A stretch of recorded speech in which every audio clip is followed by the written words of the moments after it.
vamos dar início à mesa sobre infraestrutura urbana. Eu queria chamar à mesa os convidados dessa tarde. Primeiro, Vicente Loureiro, diretor executivo da Câmara Metropolitana do Rio de Janeiro. Professor da FRJ e economista Mauro Osório.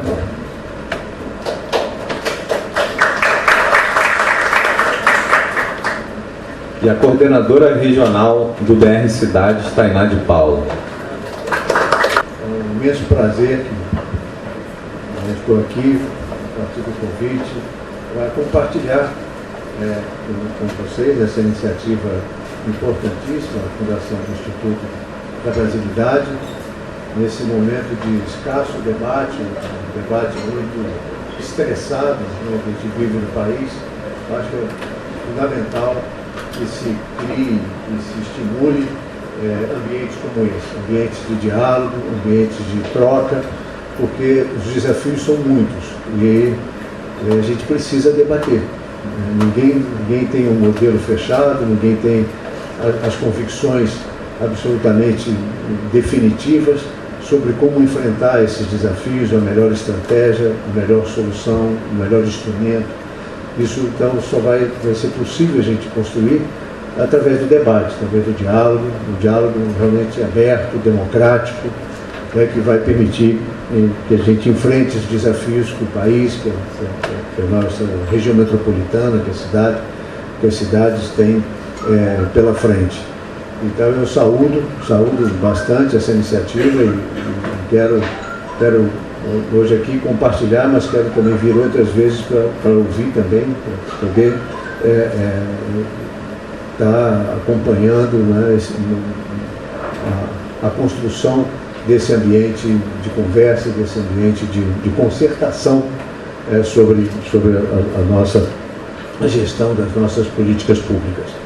O tema é muito feliz, também fiquei animado com o convite por conta do tema da infraestrutura urbana, um tema que afeta diretamente a qualidade de vida das pessoas, de todos nós, e que nos últimos tempos, nos últimos meses, a gente tem assistido, aqui no Rio, no Brasil, a gente tem assistido algumas catástrofes, algumas ocorrências, né, que demonstram um colapso de algumas dessas formas de gestão e de lidar com essas infraestruturas, seja Brumadinho, seja o Ninho do Urubu, seja no Zema, seja as chuvas da semana passada, enfim, são sinais, exemplos, né, de colapso de algumas dessas infraestruturas, né, tanto da sua capacidade quanto da maneira de gerir, de tomar conta, de cuidar, de zelar pela integridade, pelo bom funcionamento delas.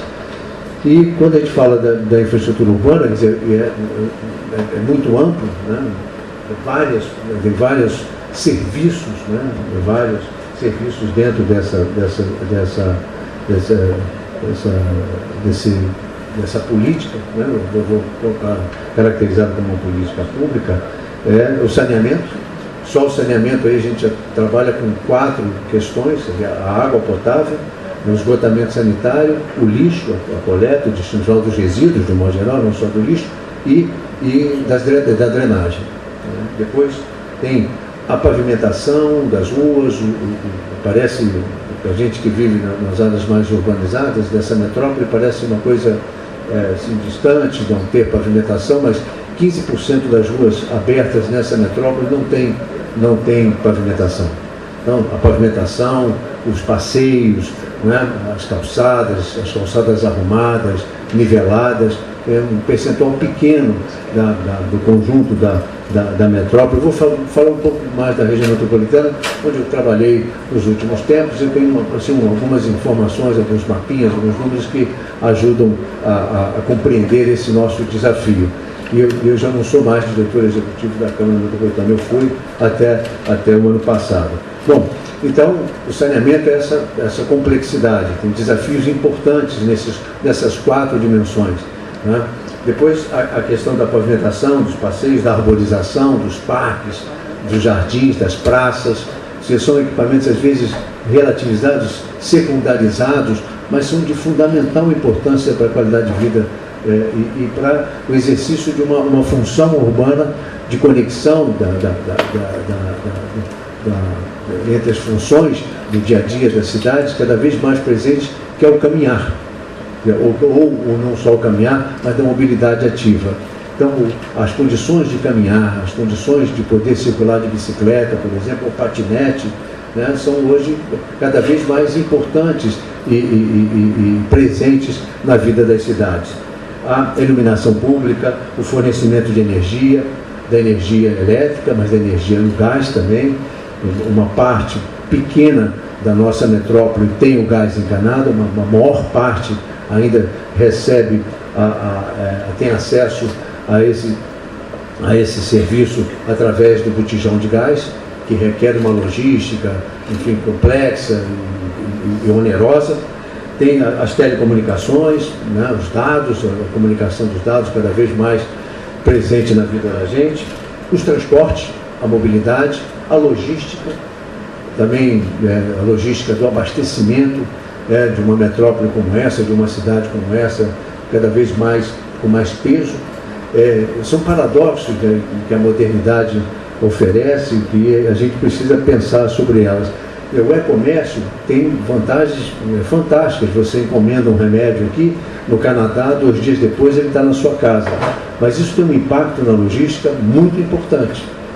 Nos países desenvolvidos, né, já quase 50% da capacidade das vias instaladas estão comprometidas pelas atividades de carga e descarga de logística.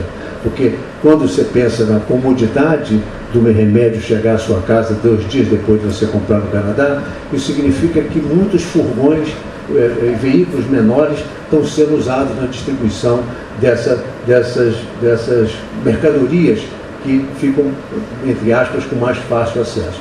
É mais fácil acesso porque chega, a gente pela internet compra, paga pela internet, ela chega na nossa casa e a gente não se pergunta muito como é. Mas significa, é importante que a gente saiba, tem um impacto importante no sistema viário instalado na cidade, porque aumenta a quantidade de veículos de carga, transportando principalmente veículos de carga de menor porte. E aí tem toda a mobilidade que eu já falei aqui, a mobilidade ativa, que é o andar a pé, que cresce significativamente em todas as cidades do mundo, o andar de bicicleta, e depois os outros modos de transporte todos, o ônibus, a van, no nosso caso aqui, muito presentes, muito ativos, o trem, o metrô, as barcas, etc. Então, esse campo, né, todo é o campo da infraestrutura urbana, e eu usaria, alguns autores não gostam, mas eu usaria de colocar também, pelo que significa, pelo que impacta, pelo que transforma toda a lógica de prestação desses serviços, que eu citei assim en passant, é a habitação. 85% praticamente do que se constrói, né, do que se usa do território das cidades, das regiões metropolitanas, é para habitação.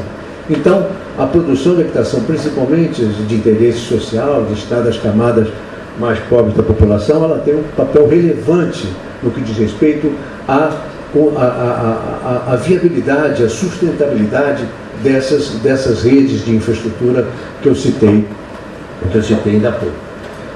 Bom, dito isso, então, nós estamos tratando assim dessas questões, né, ao tratar de infraestrutura urbana. E cada uma com sua lógica, cada uma com o seu modelo de gestão e de governança, porque a gente no Brasil é assim, em outros cantos também, para cada um a gente encontra um modelo. Vou dar 2 exemplos bastante distintos. Lixo, por exemplo. O lixo, a coleta do lixo é um serviço praticamente municipal. Cada município cuida disso.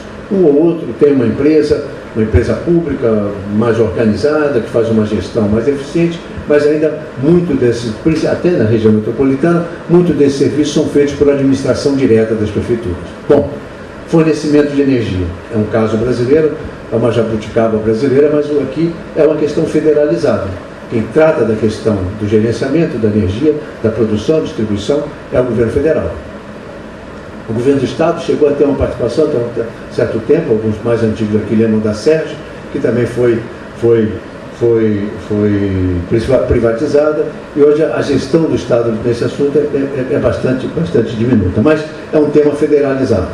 e que a tendência no mundo, a tendência pela capacidade da autogeração e da entrada dessa produção caseira no sistema, né, vai obrigar a gente a modificar um pouco esse modelo. Não tem saída. O que eu quero dizer com isso é que tanto o municipal do lixo vai estar exigindo cada vez mais uma espécie de um consorciamento, de uma integração para o destino final, porque nem todo mundo dá conta. Por exemplo, São João de Meriti não dá conta, não tem lugar para jogar. Mesquita não dá conta, não tem lugar para jogar. Nilópolis não dá conta. O Rio não dá conta. O Rio joga seu lixo em Seropédica.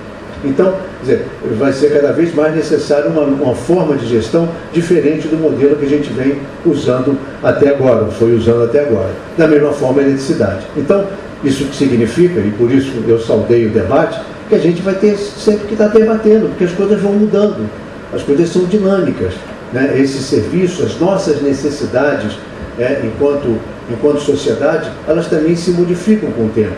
Novas descobertas da tecnologia, novos hábitos, novos costumes impõem mudanças, né, na necessidade. A quantidade de água potável per capita que a gente usava há 30, 50 anos atrás era uma, hoje é outra.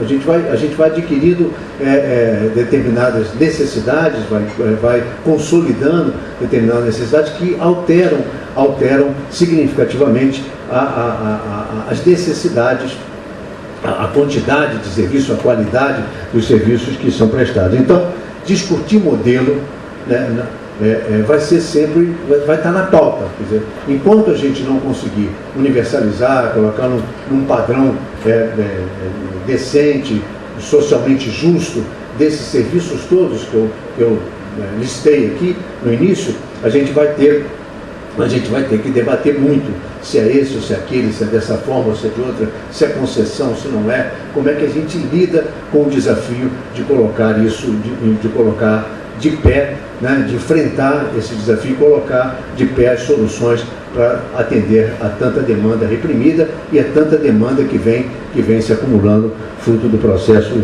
de desenvolvimento da cidade, da metrópole, do próprio país. Então, debater modelo, encontrar soluções, né, vai ser importante, até porque tem uma questão fundamental, que a gente às vezes esquece, e o debate ajuda a esclarecer nos debates, que é do tempo. Tudo pode ser possível, depende do tempo.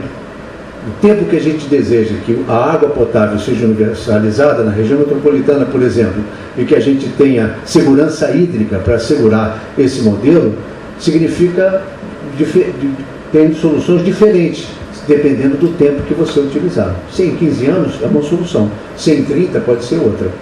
Então, isso tudo significa que nosso debate ainda é frágil e muito ideologizado. Eu não gosto dessa palavra, perdoe-me, mas é muito ainda agarrado em posições ideológicas fortes, e a gente às vezes esquece que a gente precisa ampliar um pouco a discussão, ver alternativas, ver soluções que às vezes se aplicam em outros países, em outras realidades, mas não se aplicam na nossa. Talvez a gente tenha que realmente, em alguns casos, tropicalizar uma solução, uma alternativa, um modelo, mas de qualquer maneira é importante inspirar-se em outras soluções, colocar isso à mesa para que a gente vá definindo, né, as formas de enfrentar esse conjunto, porque de tudo que eu listei aqui, tudo tem desafio acumulado, tudo tem desafio e desafios que vêm se acumulando ao passivo que já está posto.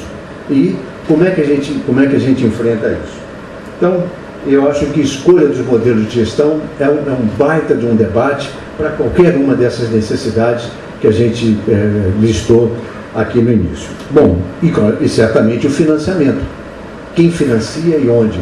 Como sustentar? Porque se você soma todos esses desafios, né, e bota, mesmo que você priorize, etc., faça uma escala de urgência, isso tudo tem custo, isso tudo como é que se financia, de onde sairão os recursos para a gente dar conta de realmente mudar o patamar da qualidade de vida média, né, e ser realmente um ambiente de viver mais coeso socialmente, que é muito bonito o discurso, coeso socialmente, mais justo, mas como é que isso se faz na prática se o modelo de desenvolvimento que a gente tem adotado no país é um modelo ainda me perdoe, Mauro, entrar um pouco na sua área, né, não se ofenda e corrija-me, por favor. É um excludente de oportunidades, né, um modelo concentrador de oportunidades, concentrador de renda, e isso é a conversa dos economistas, mas isso tem um rebatimento físico concreto nas cidades.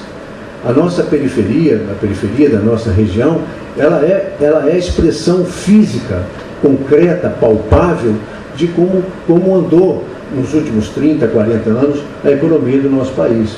Essa concentração de passivos de infraestrutura urbana, que eu tenho os mapinhas para mostrar, ela é o retrato concreto, a expressão física da recessão prolongada, ou dos pequenos espasmos de desenvolvimento que a gente pôde promover.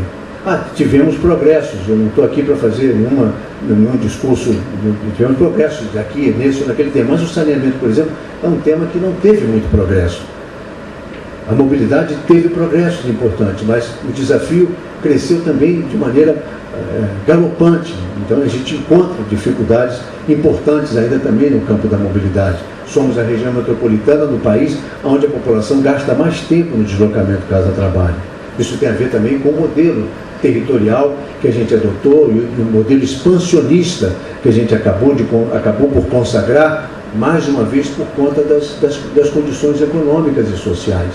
Quer dizer, quando a população, uma parte importante da população metropolitana ou da cidade do Rio de Janeiro, né, decide morar cada vez mais longe, ou vai morar cada vez mais longe, em situações precárias, do ponto de vista de acesso à infraestrutura, isso é por conta das condições reais de viabilidade. Ela vai morar porque é o que ela pode pagar. Ela consegue pagar R$10 mil num lote e fazer a base do sopapo, né, na autoconstrução, e assentando a sua casa ao longo de 5, 6, 7 anos. E ela vai construindo. E é nessa periferia precarizada, no loteamento irregular, clandestino, nas favelas, né, mesmo planas ou declivosas dessa periferia, é que essa população vem se instalando. E é nesses territórios em que residem o maior desafio. E que tem, no caso do Rio de Janeiro, em especial da região metropolitana, tem provocado um crescimento da demanda com uma dificuldade, impondo uma dificuldade ainda maior à gestão dos serviços essenciais. Vou dar um exemplo. Quando você tem uma densidade boa, né, uma densidade média boa, né, você consegue prover o custo. Se paga, o custo de investimento se paga logo, e a manutenção do serviço, seja de água, de esgoto, o rateio fica mais fácil, né, fica mais sustentável. Quando você espraia e com baixíssimas densidades, 20, 30 habitantes por hectare, é insustentável. Você não consegue recuperar o investimento colocado. E isso serve para água, serve para esgoto, serve para drenagem, serve para sistema viário, serve para mobilidade, para qualquer um dos serviços, claro, que com diferentes custos, de impactos dos custos, mas significa que esse modelo vem gerando uma ineficiência, né? E eu diria hoje que é muito difícil a continuar, a gente preservar esta forma de expansão do nosso território urbano, urbanizado, ou por urbanizar. Nós estamos comprometendo a saúde, seja da SEDAI pública, seja de uma SEDAI com concessões, seja o modelo que for. Antes até de discutir o modelo de como gerir o serviço, como fazer a gestão do serviço, talvez a gente tenha que discutir mais acentuadamente o modelo de fazer cidades, o modelo de fazer e refazer cidades. Essa para mim, sim, uma questão né, mais central, mais estratégica, porque a gente precisa conversar sobre isso. Porque esse modelo, essa forma de fazer, gerou um passivo importante. Temos um passivo importante, né, em Itaboraí, que é uma cidade dinâmica, estava recebendo o Compérgio, sofreu alteração de projeto, mas de qualquer maneira uma refinaria não é um investimento qualquer, não se faz a qualquer hora, a todo instante, Itaboraí, 80% das ruas abertas de Itaboraí não são pavimentadas, nem drenadas, nem tem saneamento. Então, e assim vai, quer dizer, você tem as cidades da região metropolitana, e mesmo a periferia mais pobre da cidade do Rio de Janeiro, apresenta carências ainda, um passivo acumulado muito forte, que requer muito investimento, né, do poder público em termos de dotar essa população toda dos serviços básicos essenciais. Eu estou falando de necessidades básicas, não estou falando de bens, de serviços sofisticados. Então tem um passivo a remir. E remir esse passivo significa investimento, significa modelo de gestão adequado para cada um dos serviços que vão ser trabalhados, desde o essencialmente municipal, como o lixo, até o federal, como é o caso do fornecimento de energia elétrica e telecomunicações. Todos esses, claro que a sociedade, quanto mais puder opinar, quanto mais puder influenciar no modelo, certamente poderemos encontrar modelos mais eficientes, mais eficazes. Mas o que me preocupa e que eu queria nessa conversa aqui colocar é que além aquela história de fritar o peixe com o olho no gato, que além de olhar para esse passivo acumulado, expressivo, né, em todos esses campos que eu citei, a gente tem que controlar o ativo. Quer dizer, trabalhar com a condição de fazer com que essa expansão, né, territorial, essa expansão do estoque imobiliário metropolitano se dê da maneira mais racional possível, mais sustentável possível, não acentuando esse passivo, colocando ainda mais complexidade nesse processo. Vou dar um exemplo. Segundo os números do plano diretor da região metropolitana, recém-elaborado, né, em função da expectativa de vida, das mudanças comportamentais, depois eu posso falar um pouco sobre isso, nós devemos ter que renovar o estoque de imóveis que nós levamos todos esses anos para fazer na região metropolitana do Rio.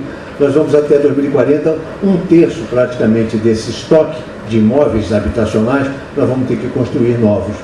Apesar da população estar com taxas,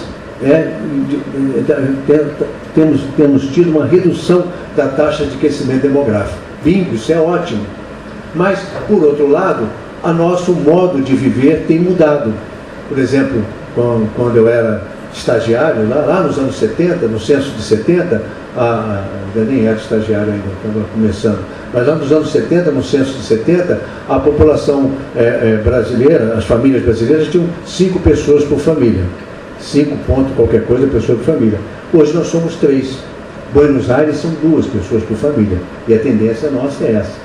Isso tudo faz com que a gente tenha, se a gente tem mais gente, nem tanto quanto tinha, nem com um crescimento não tão expressivo, mas a gente vai tendo mais gente, e se a gente tem menos pessoa por família, a gente precisa de mais casa.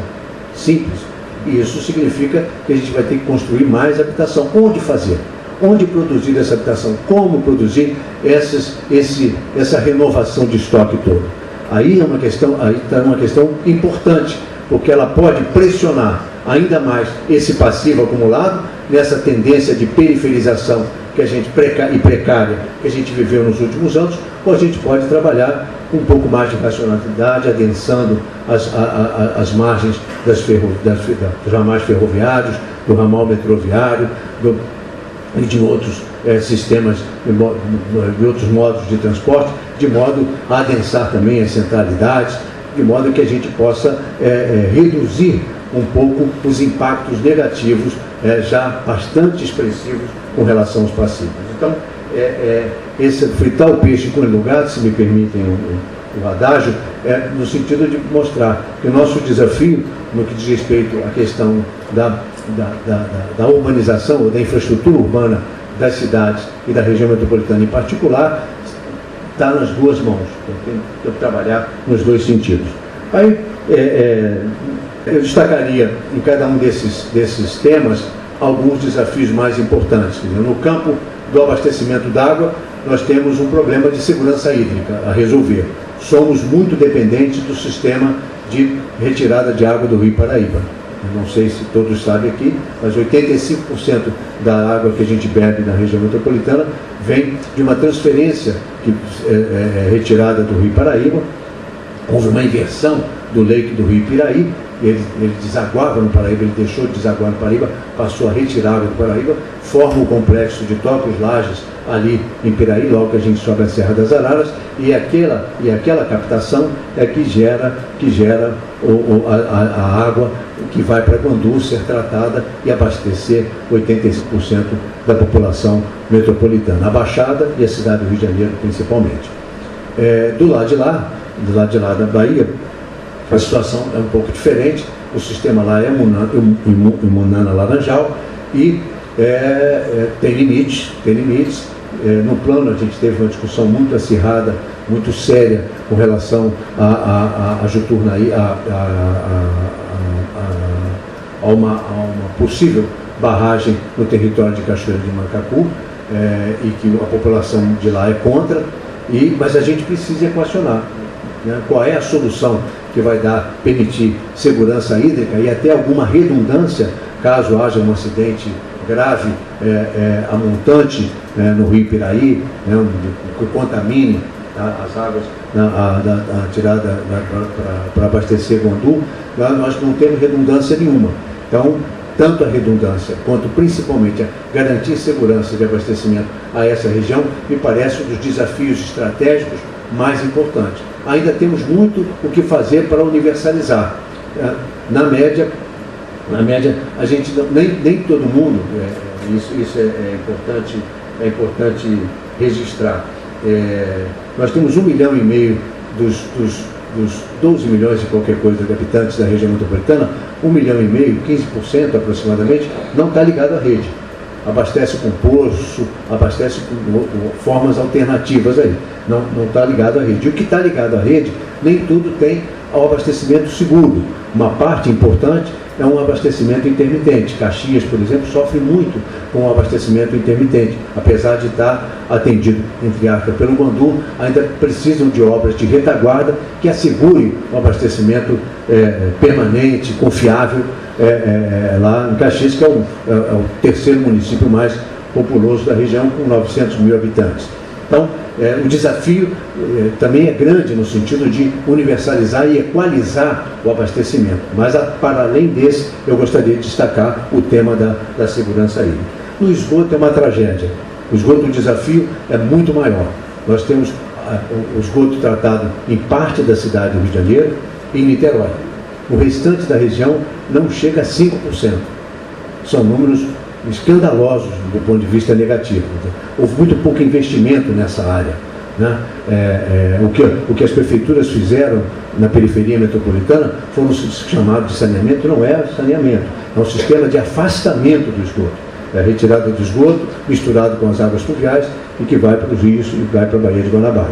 Mas não há tratamento. E os esforços que o Estado fez através da despoluição da Baía de Guanabara, que foram importantes, são estações de tratamento importantes, de grande capacidade, funcionam hoje com 5%, 10% de sua capacidade instalada, porque o esgoto não chega lá. Então, o desafio do esgoto é importante. A SEDAI não cuidou desse assunto, nesses anos não fez investimento importante. O país, de um modo geral, também não cuidou muito disso, mas haja visto, né, os investimentos realizados. Mas eu acho importante destacar que nesse tema a gente está muito atrasado e o desafio é mesmo universalizado. A gente precisa encontrar.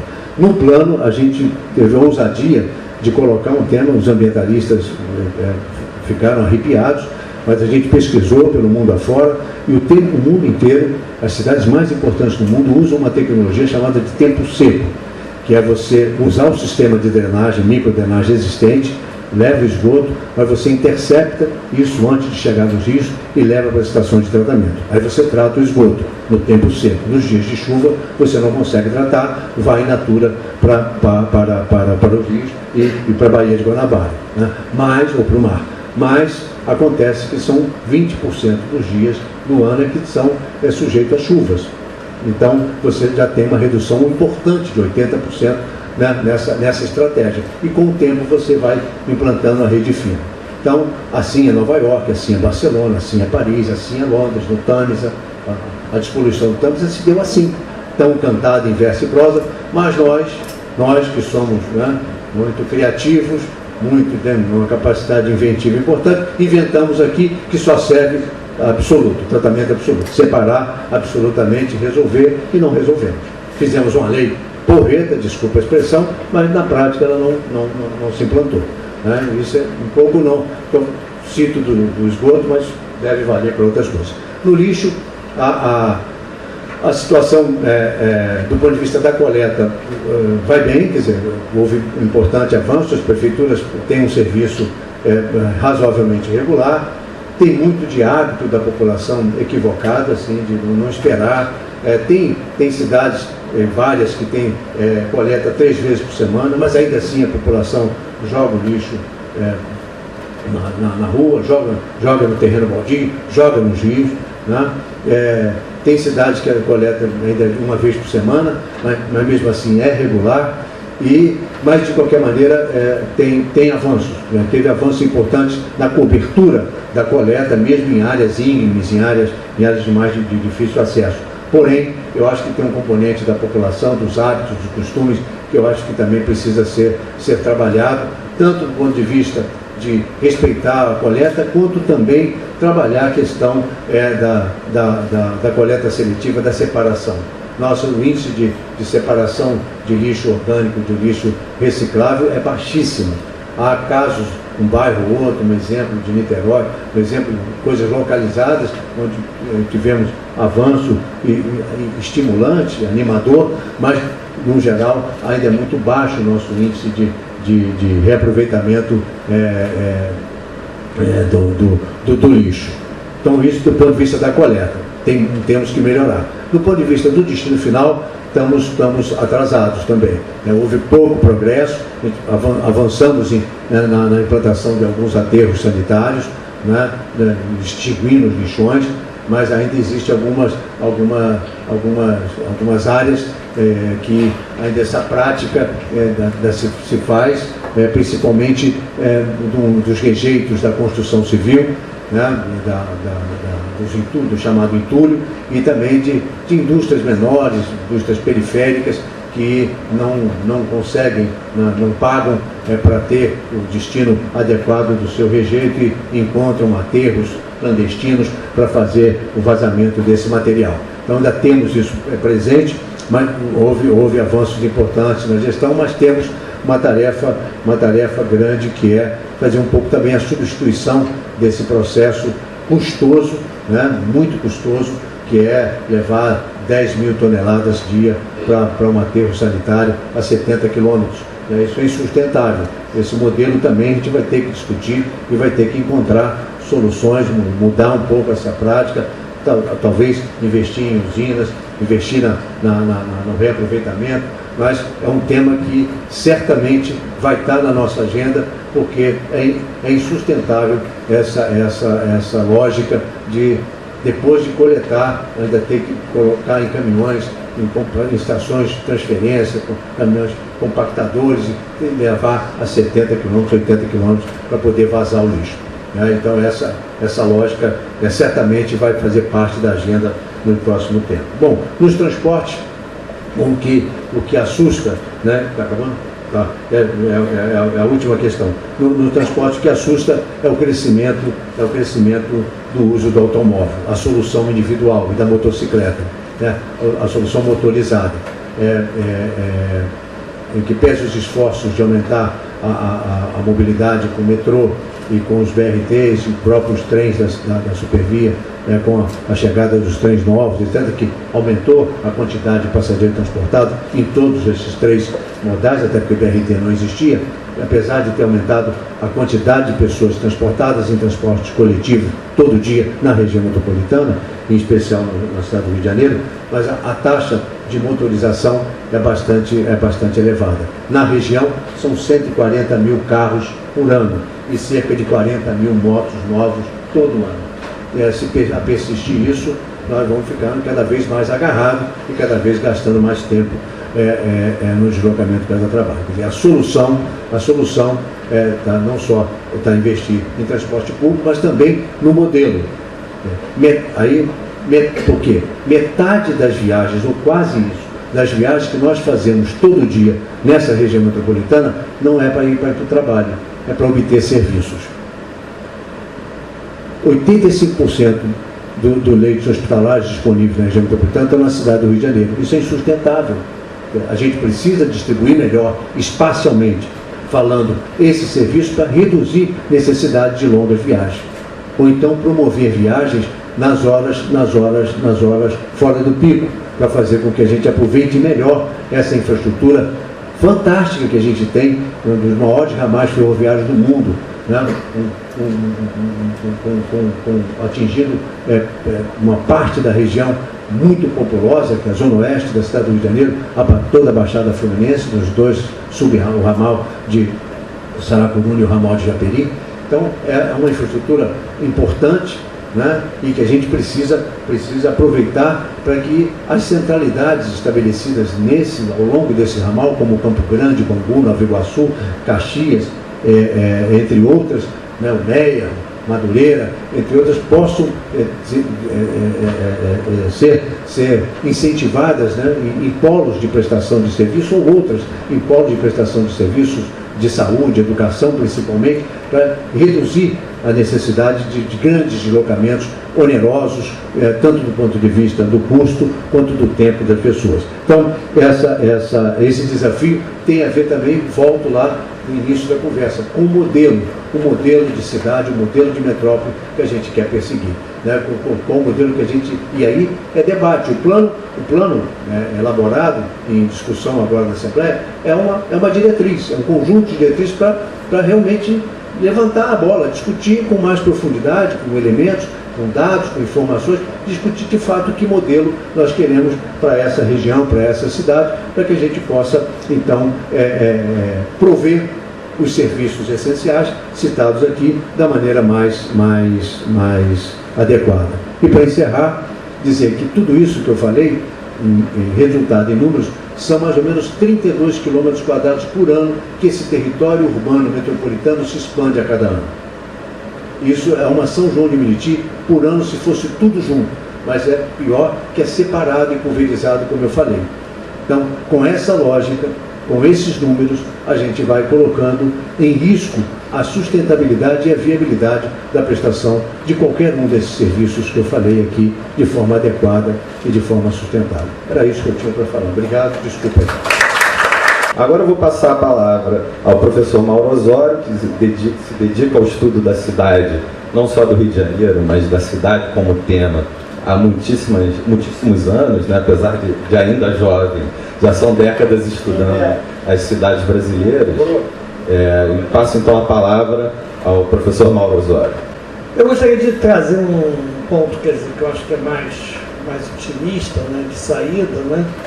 A gente estava conversando que o Brasil de 30, 80, na verdade, ele dobrava de tamanho a cada 10 anos, né? E depois a apresentação pode ficar disponível também para vocês, para quem quiser. Saudar também mais o presidente do Instituto de Economista do Rio de Janeiro, que a gente criou, o antigo IERJ, a gente mudou de Instituto de Estudo sobre o Rio de Janeiro, Instituto de Economia do Rio de Janeiro para Instituto de Estudo sobre o Rio de Janeiro. Bom, inicialmente fazer uma coisa otimista. No Brasil, a gente estava conversando aqui antes, entre 1930 e 1980, ele dobrava de tamanho do ponto de vista econômico a cada década. Mesmo do ponto de vista da expectativa de vida, né, em 1900, a expectativa de vida estava em torno de 30 anos, no mundo 45 anos. Hoje o Brasil tem uma expectativa de vida mais próxima da média internacional. Em 80 a gente perde o passo por uma série de motivos, mas com a Constituição Cidadã de 1988, a gente vai ver que teve avanço importante. Quer dizer, eu tenho defendido a tese que a democracia fez muito bem ao Brasil. E tem exemplificado com um dado, que é o Índice de Desenvolvimento Humano, que mostra que em 1991 nós tínhamos 4.700, já até decorei, 4.777 municípios com IDH muito baixo. Em 2010, 32. A gente sai de 4.777 para apenas 32. IDH alto, nós não tínhamos nenhum em 1990. A gente chega em 2010 com 1.889 municípios com IDH muito alto. Se isso não é melhorar, eu não sei o que é melhorar, e essa Constituição que hoje está mais sobre ataque do que nunca esteve, e ela tem um papel fundamental nisso, e a democratização também, todas as conquistas sociais tiveram. E isso com a renda, isso tem a ver com o que o Vicente colocou no tempo seco, um país que é um país ainda de renda média. O Brasil não é um país. Se nós olharmos, por exemplo, a receita pública per capita, quer dizer, em termos de PIB, ele está em torno da 10ª posição, né? Varia dependendo também do campo. Em termos de PIB per capita, ele está ali na posição 70, 71, 72. Né? Então, nós estamos num país de renda média. Dados do Banco Mundial 2016 mostram a receita pública per capita do Brasil em dólares de $3.200. Na França é 17 mil dólares. Ou seja, se Paris ainda tem tempo seco e tem uma receita pública por habitante de $17 mil, nós, com uma receita pública de apenas $3.200, né, temos que ser pobre, porém limpinho, né? Até tem a ver com o tema do saneamento também, né? Então, eu acho que isso é uma coisa importante, que eu acho que eu sou muito crítico às manifestações de 2013, sempre fui desde o início, muita raiva na minha avaliação, e eu acho que tinha duas pressupostos equivocados ali. Um, o Brasil é um país rico. Segundo, se resolver a corrupção, está tudo resolvido. Não é assim. Terceiro, que nada avançou. Esse, inclusive, um pouco o mote do Bolsonaro, todo o discurso dele, né? A democracia não adiantou de nada, o que não é verdade. Objetivamente, eu acho que o IDH da cidade. Bom, quando a gente pega o Rio de Janeiro, e aí eu acho que eu vou propor, a gente está discutindo a questão urbana, a questão das metrópoles a partir do Rio, que é onde eles têm estudado mais, né? Participei até de alguns trabalhos junto com o Vicente. A gente vê o Rio numa situação muito pior, não é de hoje. Se nós pegarmos de 1960, só em 1970 para cá, o Rio foi a região do Brasil que menos cresceu. Nós temos uma periferia metropolitana que, com toda certeza, é a pior do Sul-Sudeste. Né? Se nós pegarmos, eu tenho feito muitos trabalhos, então aí, pelo que acabou não entrando, mas quando a gente pega o Sul-Sudeste, os municípios de 100 mil habitantes, quer dizer, a periferia metropolitana do Rio está na rabeira, por exemplo, todos os municípios do Sul-Sudeste. E aí tem uma discussão muito interessante, eu acho que também tem defendido muito, que falta reflexão, no caso do Rio de Janeiro, né? Eu tive uma coluna no Jornal Extra por 2 anos, foram mais de 100 números, e tinha um item lá que era "não é bem assim". Nunca faltou assunto, né? Sempre tinha, não houve falta de assuntos, não é bem assim, né? E a fusão ela foi feita em 1900, a fusão entre Guanabara e o antigo estado do Rio foi feita em 1975, 74, passou a vigia a partir de 75, e tem uma charge do Zeraldo que a ponte Rio-Niterói tinha acabado de ser inaugurada, e aí vinha um camarada do antigo estado do Rio e um cara vindo da cidade do Rio de Janeiro. E o cara do antigo estado do Rio balança a mão e falou: como é que vai, conterrâneo? E aí o cara da Guanabara falou: começou a intimidade. Né? Mas, se a gente olhar, quer dizer, a fusão não foi correta, do meu ponto de vista. E ela tinha que ter sido feita em 1960, quando mudou a capital. Ao ela não ter sido feita em 1960, não só eles perderam ainda um bom período de crescimento da economia brasileira, e logo depois da crise dos anos 80, que atingiu o Rio muito mais do que qualquer outra região brasileira, e a fusão virou a Genia, que foi feita também pelos militares, mas curiosamente em 1960 ela tinha base social. Tem uma série de corredor amanhã chamada Que Será do Rio, e a grande maioria dos cariocas e fluminenses a favor da fusão. E curiosamente tinha gente, Vicente, no antigo estado do Rio, que era contra a fusão, porque dizia que a máquina da cidade ia contaminar a máquina do antigo estado do Rio de Janeiro. Porque o comandante Amaral Peixoto tinha sido, inclusive, eu acho, um bom governador, e a Guanabara, nos anos 60, nos anos 50, ela tinha um prefeito a cada 2 anos. Então, início dos anos 60, era Rio, cidade que me seduz, de dia falta água, de noite falta luz. Mas o que acontece, né? O fato da gente ter tido o tempo todo Distrito Federal e Antigo Estado do Rio, depois Guanabara e Antigo Estado do Rio, principalmente a partir dos anos 60, o Rio tem um privilégio tributário. Ou seja, todo o imposto municipal estadual só pode ser gasto na cidade do Rio de Janeiro. Caxias é mais cidade do Rio de Janeiro do que Santa Cruz. Né? Toda a população, inclusive, está ali junto da fronteira com o Rio de Janeiro, de tal forma que a prefeitura criou uma lei que a sede da prefeitura no meio do município, já perto da subida ali de Petrópolis, para tentar, inclusive, espraiar mais aquela população.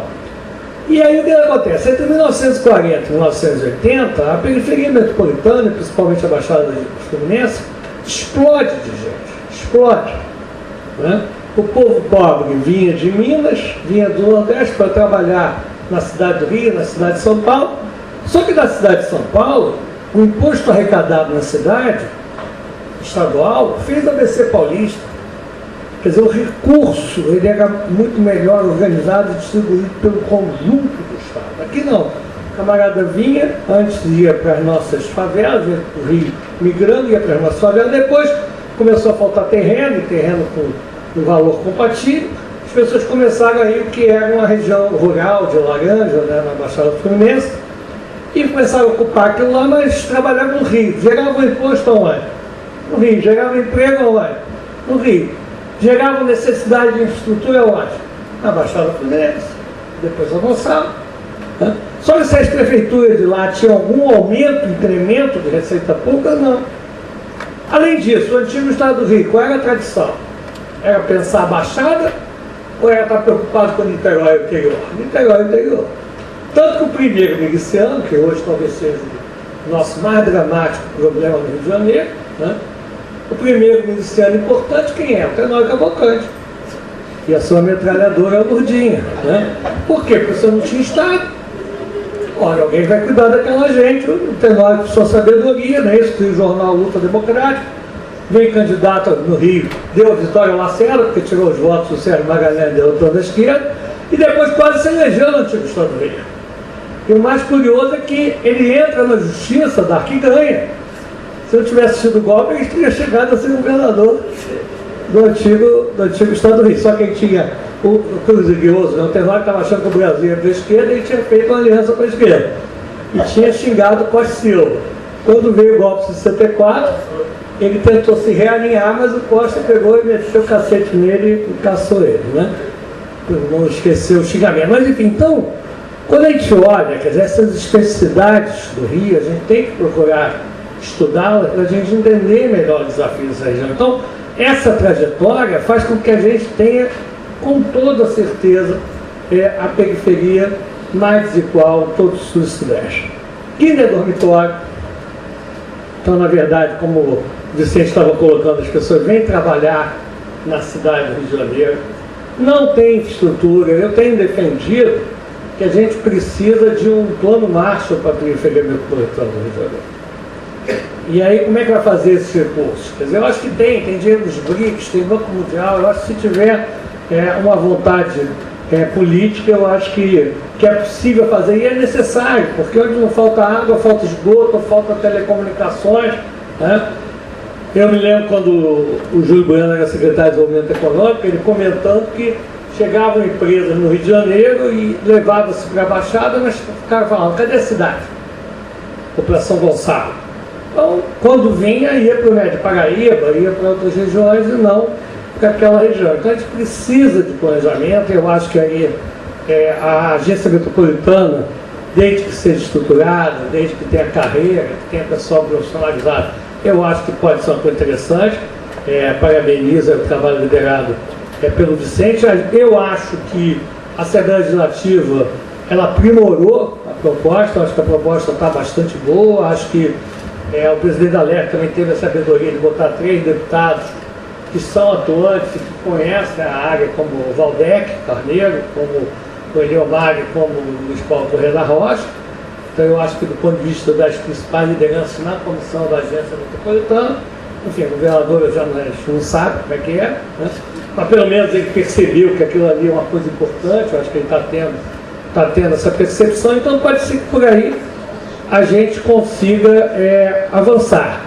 O mais complicado, além disso tudo, além do Rio ter sido a região que menos dinamismo teve, e uma região, gente, que se faz hoje em dia um discurso muito tecnocrático no Brasil, né?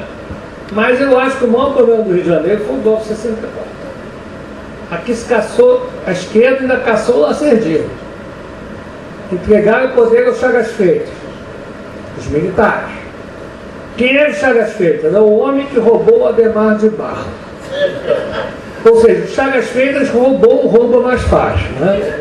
Então não era uma pessoa boba, né? E depois entrou na justiça e ganhou, porque de fato o Chagas tinha a procuração do Adhemar, o Adhemar às vezes tinha que se esconder e foi lá, fez uma assembleia de acionistas e virou majoritário.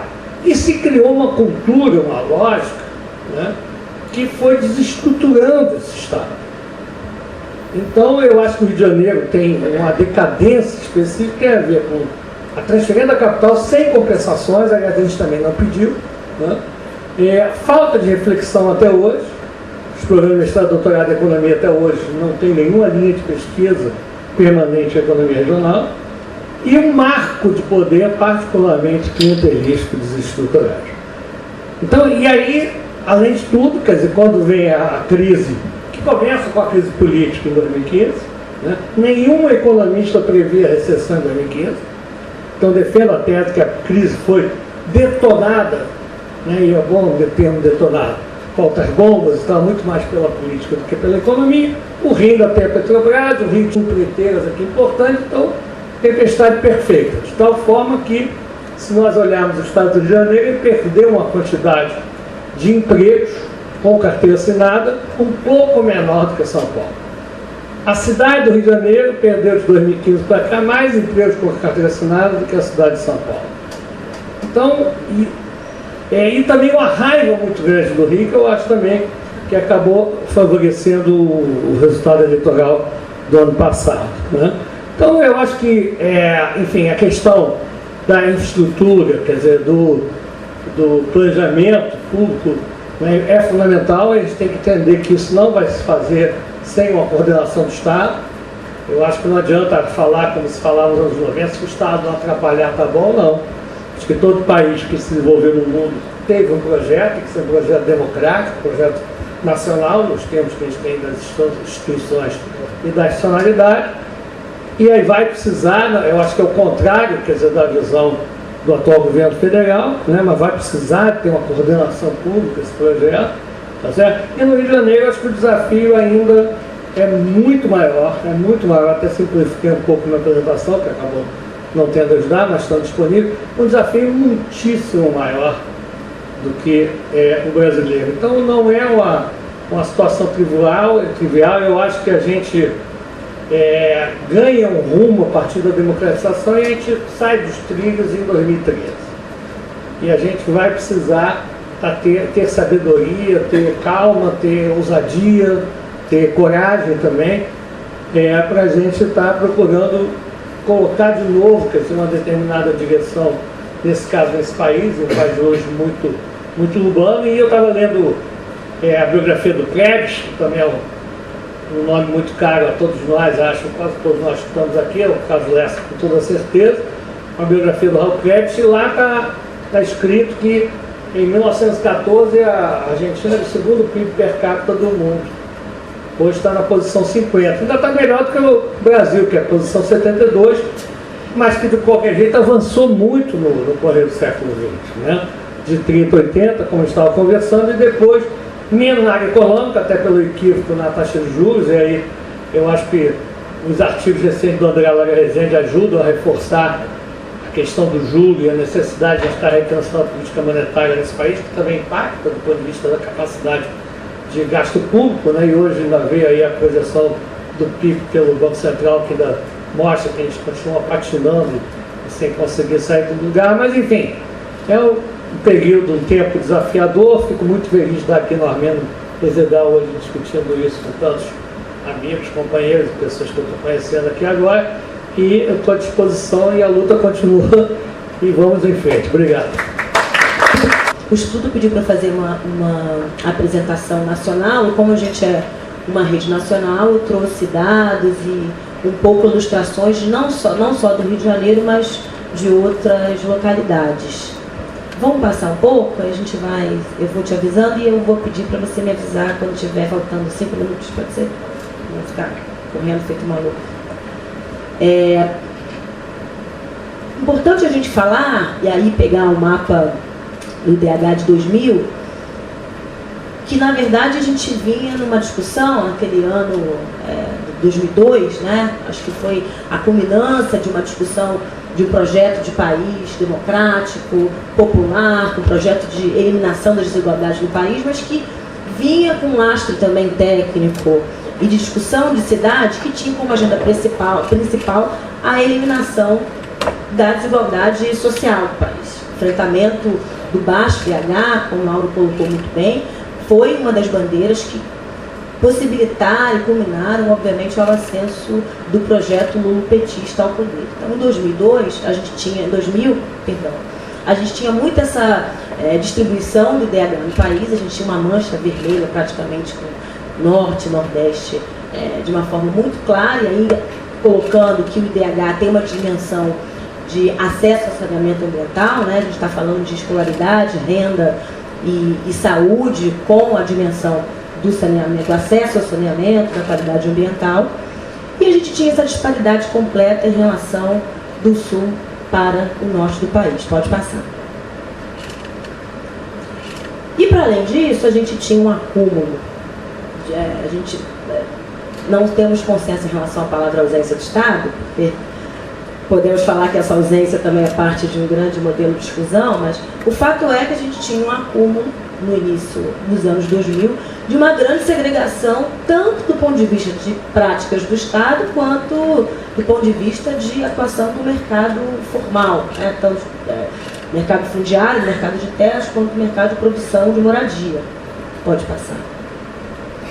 A gente pode falar também que a gente tinha, então, quase que um consenso da não atuação do poder público com a sua técnica.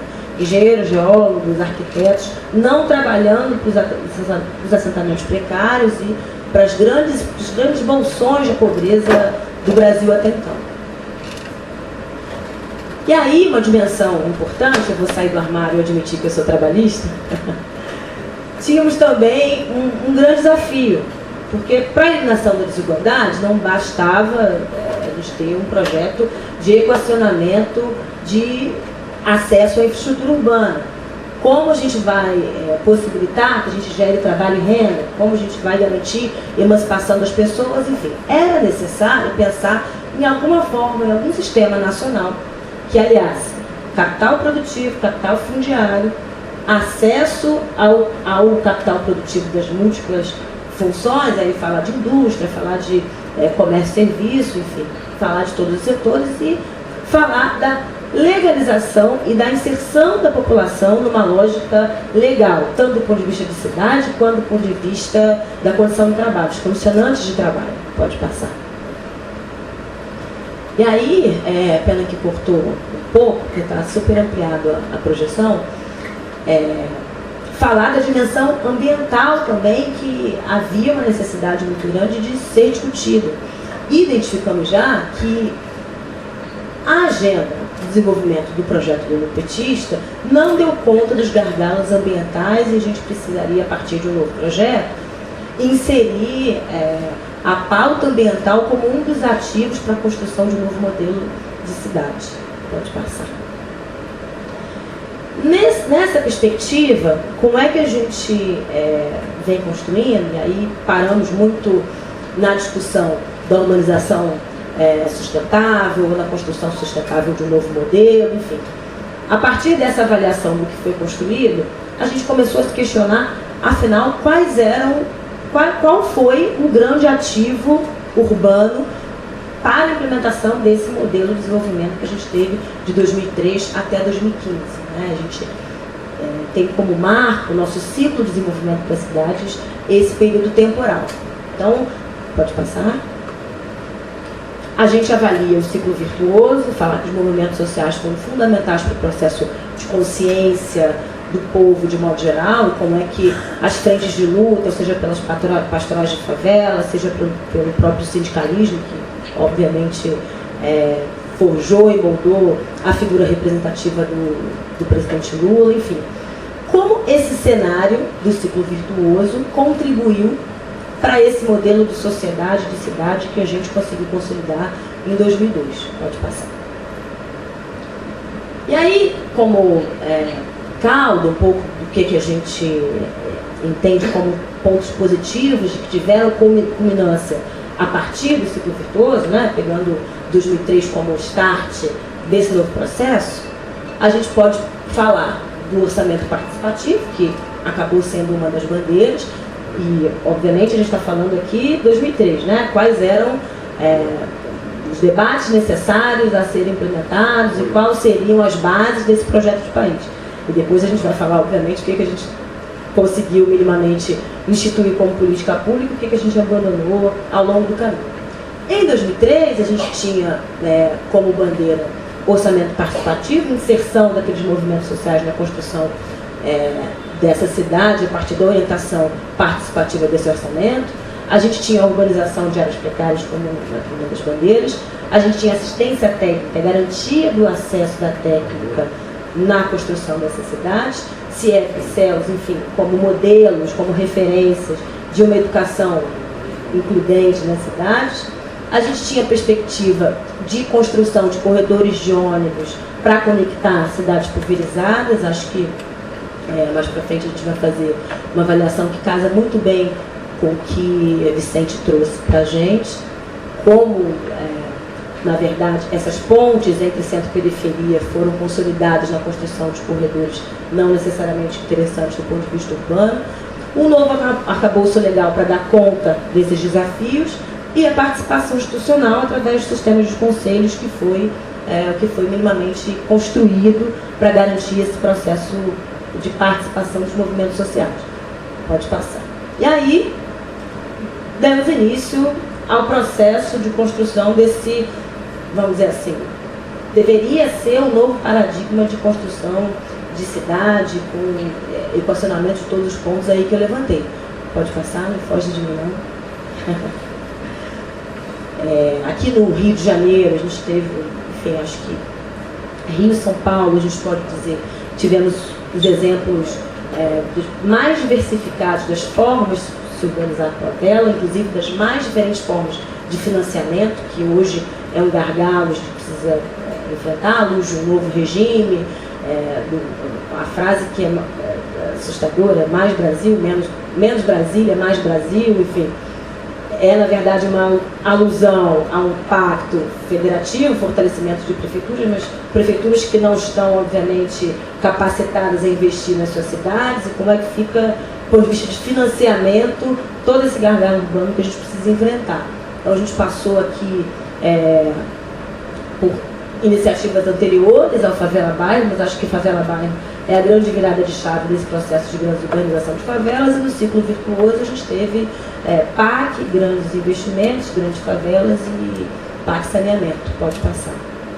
E aí, juro que eu não vou me debruçar, porque é fetiche de urbanista e de economista, nem todos são esses loucos aqui na casa presente, mas o que é interessante da gente pensar nesse modelo de financiamento da cidade, como grande forma da gente pensar a partir de agora saídas para esse financiamento, e falar que o modelo do período democrático popular, ele obviamente avança nos gargalos, mas ele nos traz problemas. Não vou tocar, mas já tocando na nossa maior ferida, né, atual, falando em reforma da Previdência, sobre o sistema de uso e desvirtuamento das contas do FGTS, né? Como o FGTS foi utilizado para grandes obras em grande parcela, em grande medida nas cidades brasileiras. E como a gente deveria ter pensado, e como daqui para frente a gente pensa outras formas de financiamento que não pesem tanto no fundo que deveria servir, obviamente, ser pensado com uma lógica de seguridade social, e não atrelar o gargalo histórico que temos das cidades em relação ao seu autofinanciamento. Falar que nesse modelo nós tivemos um grande problema. O maior problema, e que a gente fica se penitenciando em todas as reuniões gerais, é que nós transformamos o modelo de construção de cidades e único e exclusivamente um ativo principal, que foi a moradia como ativo urbano principal de desenvolvimento e construção de cidades. Nós garantimos a construção de casas, né? E aí falando que a gente basicamente investiu em produção, esquecendo outras possibilidades de construção de moradia, né? Porque se a gente for pensar em lote urbanizado, requalificação urbana, outras formas de aquisição, reforma e outras formas de morar, locação social, moradia de idosos, moradia universitária, enfim. Todas as outras possibilidades foram colocadas de lado e priorizou-se a construção de um novo estoque, para dar conta, obviamente, do ciclo desenvolvimentista do boom imobiliário, do ciclo virtuoso que a gente quis gerar para garantir a empregabilidade. Acho também que é importante a gente colocar essa dimensão, que tem ônus e bônus nesse processo. Temos técnicos que demonizaram muito e demonizam ainda muito Minha Casa Minha Vida, mas a gente precisa pensar também no déficit habitacional, no gargalo de construção de moradia que o país tinha, né? Eu acho que a partir de agora a gente precisa pensar num modelo que equacione as possibilidades e avance nas formas de se financiar, isso sem dúvida. Mas também tínhamos que resolver questões em relação, por exemplo, a grande geração de trabalho e renda e capacitação num determinado setor, e o setor escolhido foi da construção civil. Pode passar.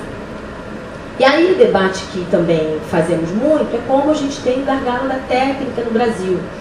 Optou-se por um modelo que construiu a moradia como grande ativo urbano, e se a gente se comparar, por exemplo, a países que também escolheram esse ativo como forma de desenvolvimento, pegar o Chile, hoje não só toda a cadeia produtiva da construção civil do Chile, como a sua mão de obra, está muito mais qualificada, melhor empregada e melhor enquadrada do que o modelo brasileiro. Um pedreiro chileno ganha praticamente 2 vezes e meia mais do que um pedreiro brasileiro. Então, em que medida um ciclo que durou de uma forma parecida com o Chile não se desenvolveu da forma como o modelo chileno conseguiu alcançar. Esse exemplo, e aí falando de Vila Albertina, que começou em 1998, demorou 10 anos para terminar, foi elaborado em 2008, são também de modelos original, que é a realidade da vida da construção civil, de uma outra perspectiva, que é justamente a inserção de uma lógica que não inseria necessariamente as grandes empresas. É outro debate que a gente precisa falar e tratar também. Falando de Minha Casa Minha Vida, a gente tinha, obviamente, um modelo que era para as grandes construtoras, via FGTS ou SPPE, falando de famílias acima de 6 salários mínimos, mas existiu outro modelo, que foi Minha Casa Minha Vida Entidades, que era construído com os movimentos sociais e com as entidades organizadoras. Veja bem, todo recurso de capacitação, investimento, construção, subsídios municipais, estaduais, para larga escala de habitação, foi dado para as grandes empresas. E pouco se investiu na relação com os movimentos sociais e capacitação dos movimentos sociais para a gente transformar e garantir economicidade. Eu lembro de Dilma fazendo uma reunião de técnicos, batendo na mesa e reclamando do tempo do Minha Casa Minha Vida Entidade. Olha, isso aqui é muito bonito, tem varanda, mas eu não consigo inaugurar.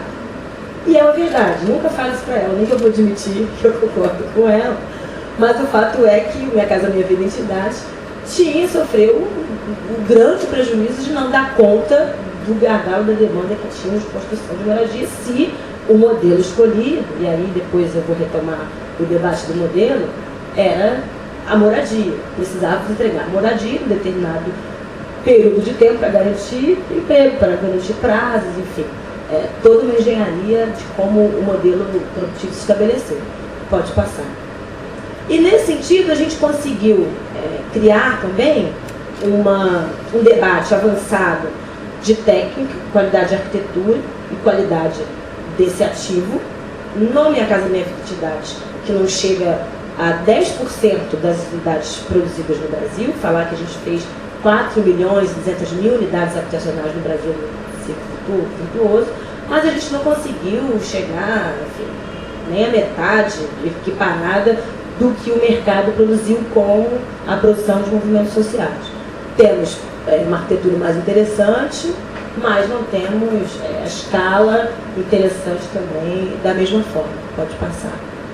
Um outro exemplo, Che Guevara demorou um pouco menos de 10 anos, mas entre 7 e 8 anos, pode passar. É o mesmo, pode passar. Paulo Freire, que demorou 12 anos para ficar pronto, pode passar.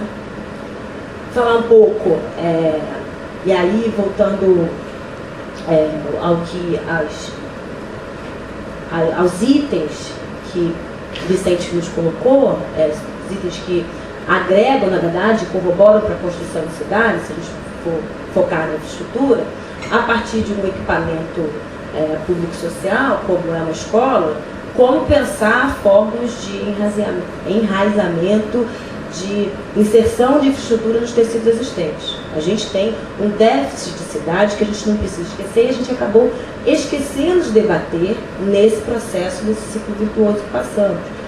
Como a gente garante que Paraisópolis não seja, na verdade, o céu de Paraisópolis não seja um pontinho no meio de um grande problema? E como a gente consegue garantir equacionar esse problema com as soluções de baixo orçamento, de médio orçamento e grande orçamento?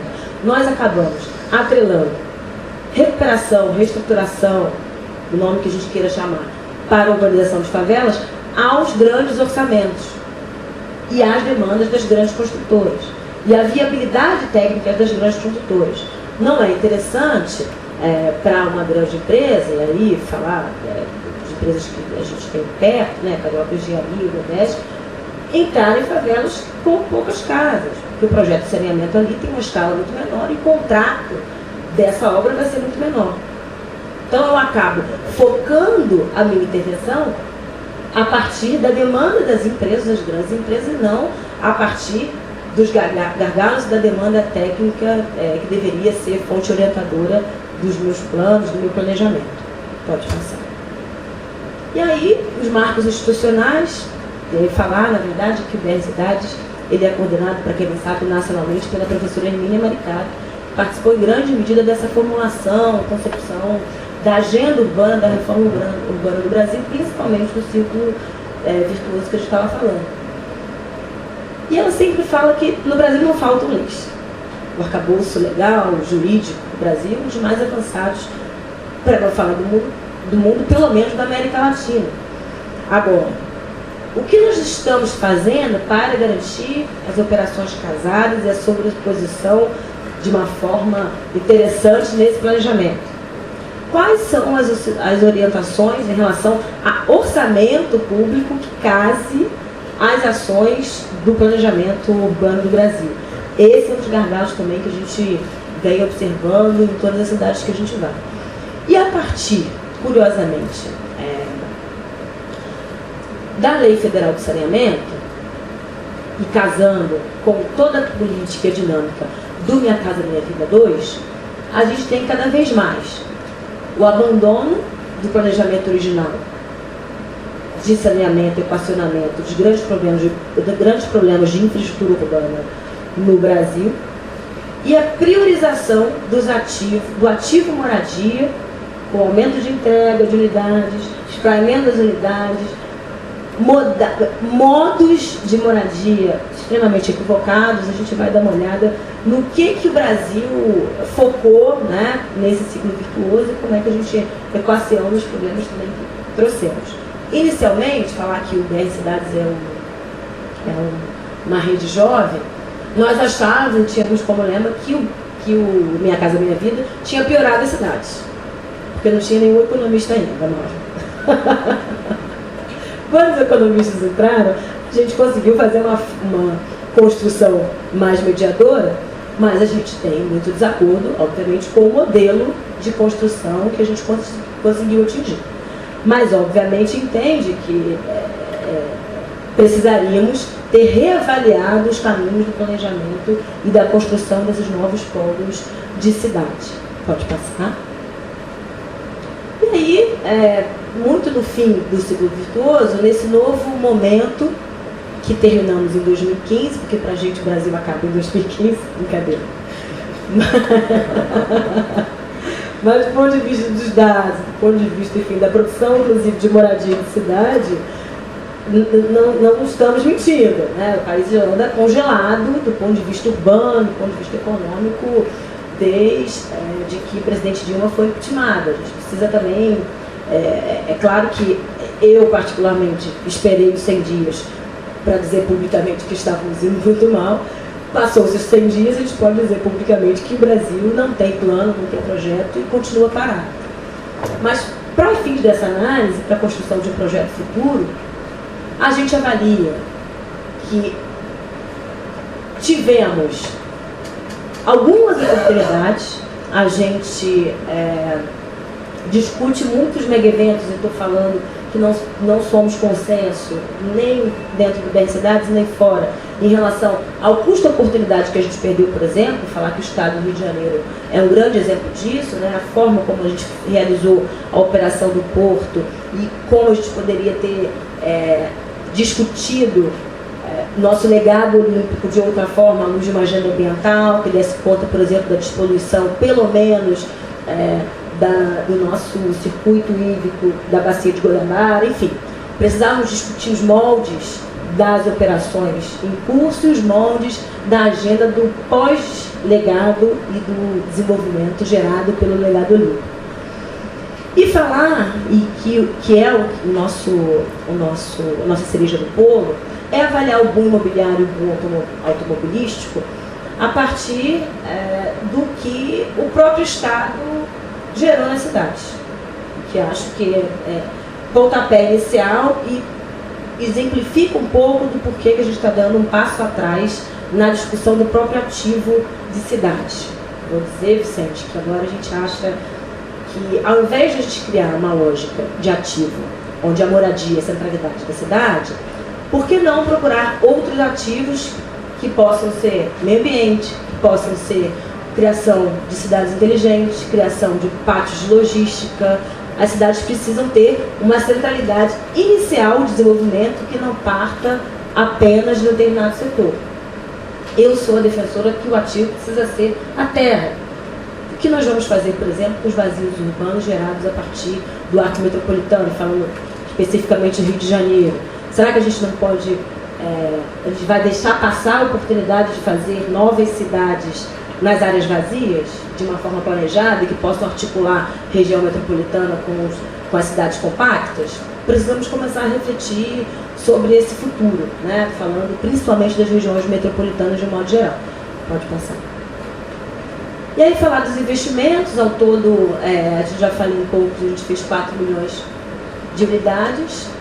Pode passar. Pode passar. Falar, exemplificar. Por que não passou? Assim, fica parado.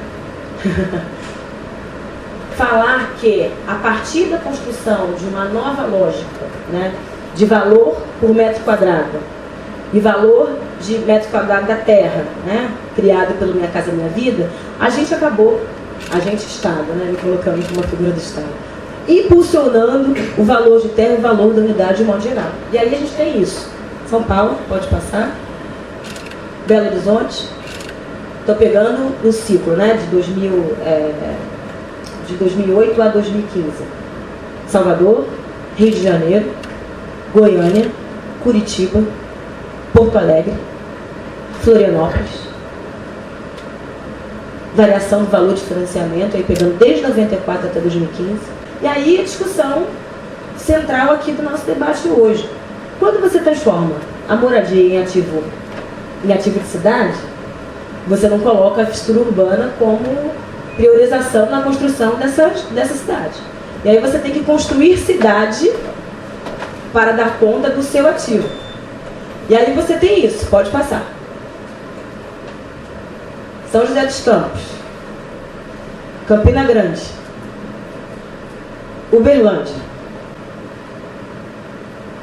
Ao mesmo tempo, você constrói uma não cidade ao redor desse ativo e você também cria uma lógica que impulsiona, você cria uma lógica de incremento de renda, você reduz taxas do setor automobilístico e você obriga pessoas ao carro porque você não tem dinheiro, recurso do Estado para dar conta de mobilidade urbana adequada para aqueles ativos que estão nos finais de mundo. E aí você tem isso, frota de carro e motocicleta, uma escala de 2003 a 2013, pode passar, e o número de acidentes e óbitos no trânsito no mesmo período, pode passar. Pode passar, isso aqui, um pouco do que a gente já falou. E aí, quais são nossas primeiras avaliações? A gente precisa fazer um balanço crítico dessa experiência que a gente acabou de ver, visualizar, da não construção de cidade. E como é que a gente opera no gargalo? Como é que a gente equaciona e mais? Como é que a gente arranja dinheiro? Porque a nova agenda não é com subsídio a fundo perdido. Vamos combinar, todos os municípios se acostumaram, se acomodaram com suas receitas na lógica do subsídio a fundo perdido ou contrapartidas risíveis do ponto de vista de alto investimento na sua dinâmica urbana. A gente precisa disputar essa discussão, seja na mídia, seja no próprio mercado, como é que a gente volta a debater qualidade técnica de arquitetura e qualidade de cidade com o próprio mercado, são coisas que não podem ser descasadas. Como é que a gente dissemina, um debate que a gente tem feito muito, como é que a gente insere a universidade para construir técnicos que entendam a dinâmica urbana à luz, não dos dogmatismos, acho que Vicente colocou muito bem, mas à luz do que a gente precisa enfrentar, de agendas possíveis, de novas tecnologias, novos recursos. Como é que no meio técnico dos arquitetos, dos profissionais já formados, a gente garante o compromisso com essa nova agenda? Pode passar. E aí, pontos que a gente precisa debater no modelo de financiamento, que é uma discussão hoje central lá no BRCDAT, que eu, pessoalmente, sou uma das mais xiitas, perdão pelo uso da expressão. Como é que a gente financia a cidade? À luz de deslizamentos, à luz de prefeituras que dizem que não tem recurso para fazer gabião, contenção de encosta, à luz de tudo isso, e aí falar, complementando aqui a realidade que Vicente trouxe.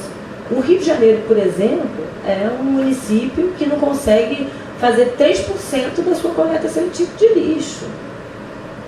A gente tem hoje, a realidade do Brasil é que a gente não consegue dar acesso ao tratamento de esgoto a metade da população. É um gargalo enorme do ponto de vista de acesso à infraestrutura urbana. Como é que a gente cria, como é que a gente quebra, né, o debate do uso quase que exclusivo do FGTS para grandes obras e grandes intervenções em relação ao tipo urbano? Como é que a gente trata a baixa contrapartida municipal com novos modelos de geração de receita para os municípios? Por que a gente não fala mais, por exemplo, dos instrumentos urbanísticos do Estatuto das Cidades? Ou seja, IPTU progressivo, se a gente cria novos instrumentos, e inclusive se debruça na criação de novos instrumentos, que acho que são interessantes. Como é que a gente fala da baixa utilização das operações urbanas? E aí os arquitetos mais aguerridos começam a se coçar. Mas a gente tem que falar de operação urbana, a gente tem que falar do dinheiro do capital privado, sem dúvida, na construção de cidade. Como é que a gente gerencia e como é que a gente orienta essa PPP, essa parceria público-privada. Mas acho que a gente não pode garantir o pressuposto de que toda operação privada é equivocada, não pode acontecer, ou vai apenas favorecer a iniciativa privada. Acho que os moldes da operação consorciada no Brasil que estão equivocados, mas obviamente não o modelo. A concentração em grandes obras e poucos modelos de financiamento subdividido para pequenos assentamentos pode passar. E aí falei um pouco da criação desse novo padrão, das novas formas de morar, como é que a gente garante um aproveitamento do estoque existente, porque a gente acredita que não é a partir de Minha Casa Minha Vida 4, mesmo pensando que 2018 não aconteceu. Se tivéssemos o Minha Casa Minha Vida 4, ele não poderia acontecer nos mesmos modos de produção extensiva ou ostensiva da forma que aconteceu. Então, pensar em outros modelos. Pode passar. E, obviamente, acabo aqui falando do modelo chileno, que na década de 70 fez um modelo, tanto do ponto de vista econômico quanto urbano, do que a gente construiu Minha Casa Minha Vida. Pode passar. E hoje passa ainda por um acirramento do debate do mercado imobiliário, e prefeituras como Santiago proíbem a construção de novas moradias, de novas unidades para habitação de interesse social no centro, inclusive demolindo algumas unidades. Pode passar o último slide, como é o caso desse conjunto, que irá abaixo. Precisamos pensar em outro modelo que equacione e racionalize a construção de cidades à luz de um outro ativo, que seja, na verdade, um ativo focado nas pessoas e não em dinâmicas econômicas que não priorizam a vida humana. Tá bom?